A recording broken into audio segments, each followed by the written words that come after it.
here we are at week 2. We are officially 14 days out from our birth together. And I wanted just to talk about a few things as I start moving into more movement. So week 2, I always tell people I want them to wait 2 weeks before they begin doing a lot of things out of the house and going on walks and things like that. So this weekend, we have a nicer weekend coming up where I'm going to take the kids around a stroll around the neighborhood and just track how my body's feeling. Does my pelvic floor feel heavy? Do I have bleeding starting back up? Things like that. And then I'm going to be continuing the same rehab that I've already discussed in past videos. And now I'm going to start just adding on more of those reps of those movements. So more glute bridges. I might play around with some chair squats and see how my pelvic floor feels. I'll be having more discussion in future videos about that. Starting that dead bug movement where I'm on my back and slowly lower my legs down, doing more reps of that. I can start challenging that as well with other movements that I'll discuss in the future as well. Other things I can add in with my arms and just different ways that I create more tension in my core. So week 2 is pretty pivotal.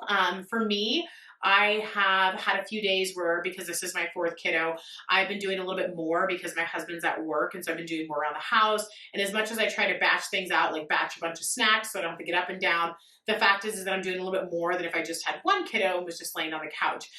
So I did have a day where I started having a little bit of bleeding, and what that told me was like, hey, it's time to actually use the next day or so to really kick it back into gear of resting. So I had a day where, and it wasn't heavy bleed, it was just, I was having nothing, and then I had a little bit. And that is just the biggest determining factor of if you're doing too much is what your bleeding is doing, and also your fatigue levels. So because I had a little bit of spotting come back up, that told me that it was probably time for me to spend the next day chilling as much as I could. And that's exactly what I did. And the next day, my bleeding was gone. So it's really nice to track that bleeding, see where you're at.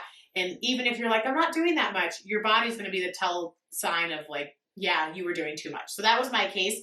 And so what it told me was not the end of the world that I started having a little bit of bleeding, but now it's time to slow back down. So now I'm at week 2, there's no bleeding, but I will be tracking the next couple weeks as I add in more movement. Does bleeding come back? Spotting or more. And if it does, it means my body's saying, hey, I'm really still not healed as much as you thought you were. Another thing that's come up at around week 2 is because I've been standing a little bit more, taking care of my children, going up and down the stairs just a little bit more with tasks that I need to do for them.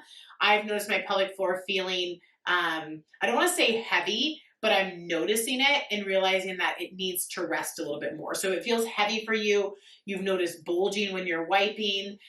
Feels like you're sitting on something when you're not. Maybe it feels like there's a tampon in when there's not. Those are signs that you just need to stay off your feet and probably even get in that like reverse gravity position with those glute bridges, because now pelvic floor is offloaded and things are coming up this way. So doing more of those glute bridges with that pelvic floor activation can be helpful. But another thing with that pelvic floor, if you're feeling some of those sensations, is not just rest and not just doing that position that I just showed, but also working on relaxing the pelvic floor, because that can be a sign that the pelvic floor is working too hard and then it's getting fatigued. And so then you feel that heaviness. So I've also been tuning into working on relaxing my pelvic floor. I did take a bath, and so I did some work on myself to relax around that pelvic floor region. It's going to be something that you can work on with your pelvic floor PT, which a lot of people can start doing that care anytime, but there's definitely going to be the option to do internal work with the pelvic floor PT closer to around that 6-week mark, just because there's going to be so much healing that happens by then. That's a good thing to bring up now as well, is that most people have a 6-week, like in quotes, clearance appointment. And really all that's doing is showing that, like, in general, there's not an infection, things are healing pretty well. That appointment does not mean that it's free to go off and do whatever you want, because you should be doing rehab to prepare your body for skiing, for running, for lifting, things like that. It's not just like 6 weeks and everything's back exactly the way it was.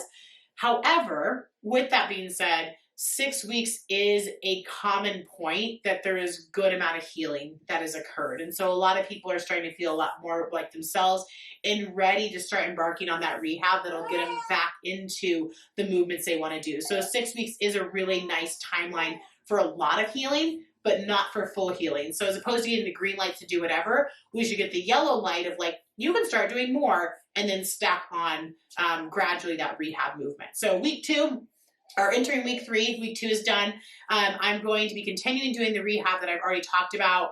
I will start adding in this next week a few short walks, 10 minutes, not any longer than 15 minutes, adding in more activity where I might go run an errand or two if I feel up for it, but a short one, not something where I'm going to be going around Target for an hour long, more like, oh, I'm going to stop by here, walk in, walk out, and tune into, as I add those things back, what's going on in my body. And I don't want to be out too long with a little baby. I don't want him in the car seat too long anyways, so any trips out will be very short.